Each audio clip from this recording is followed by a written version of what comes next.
بسم اللہ الرحمن الرحیم یا ایھا الذین آمنوا اجتنبوا کثیرا من الظن، اے لوگو جو ایمان لائے ہو بچتے رہو بہت گمان کرنے سے، ان بعض الظن اسم ولا تجسسوا، بلا شبہ بعض گمان گناہ ہوتے ہیں۔ تو یہاں پہ اب پہلا حکم کیا دیا جا رہا ہے کہ گمان کرنے سے بچو۔ اب گمان کا مطلب کیا ہے کہ کسی کے بارے میں کوئی رائے قائم کر لیں۔ اب رائے دو طرح کی ہو سکتی ہے، اچھی رائے بھی ہو سکتی ہے، بری رائے بھی ہو سکتی ہے۔ یعنی ہم کسی کے بارے میں اچھا گمان بھی کر سکتے ہیں اور برا گمان بھی کر سکتے ہیں، اور یہ ہماری رائے یا ہمارا گمان ہی ہوتا ہے جس کی بنا پر ہم دوسروں سے تعلقات قائم کرتے ہیں۔ جیسے اگر میری کسی انسان کے بارے میں اچھے رائے ہو تو میں اس کے ساتھ اچھی طرح بہیو کروں گی، کیونکہ میں یہ سمجھتی ہوں کہ یہ انسان اچھا ہے۔ لیکن اگر میں پہلے سے ہی اس انسان کے بارے میں اپنے مائنڈ میں یہ بات سمجھ کر بیٹھی ہوں کہ یہ انسان تو ہے ہی برا، یا ایک انسان سے کوئی غلطی ہو گئی ہے، کسی نے آپ کے سامنے کوئی غلطی کر دی، تو آپ اگر یہ رائے قائم کر لیں کہ یہ انسان تو ہے ہی برا، تو آپ کبھی بھی اس سے ایک اچھا ریلیشن ڈیولپ نہیں کر سکتے، ٹھیک ہے؟ تو اس آیت میں جس گمان کو منع کیا گیا ہے وہ یہی ہے کہ آپ نے بدگمانی سے بچنا ہے، دوسروں کے بارے میں آپ نے بدگمانی نہیں کرنی۔ اس کا نقصان کیا ہے کہ میں نے آپ کو پچھلے لیکچر میں بھی بتایا تھا کہ اسلامی معاشرے کی جو بنیاد ہے نا، اسلامی معاشرے کی جو اساس ہے وہ اخوت ہے۔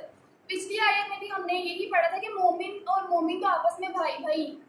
تو اگر لوگ ایک دوسرے کے بارے میں بدگمانی کا رویہ اختیار کریں گے تو اخوت کا رشتہ نہیں پیدا ہو سکتا، بھائی چارے کا رشتہ نہیں پیدا ہو سکتا۔ اس سے کیا ہوگا کہ اسلامی معاشرہ آپس میں کمزور پڑ جائے گا۔ جب ایک مسلمان دوسرے مسلمان پر ہی اعتبار نہیں کر رہا، معاشرے میں ایک بے اعتباری کی فضا قائم ہو جائے گی، کوئی کسی پہ ٹرسٹ نہیں کر سکے گا، تو اس طرح لوگ بھی آپس میں معاشرے میں رہ نہیں سکیں گے، یعنی پیار محبت سے ایک مسلمان معاشرہ نہیں رہ سکے گا۔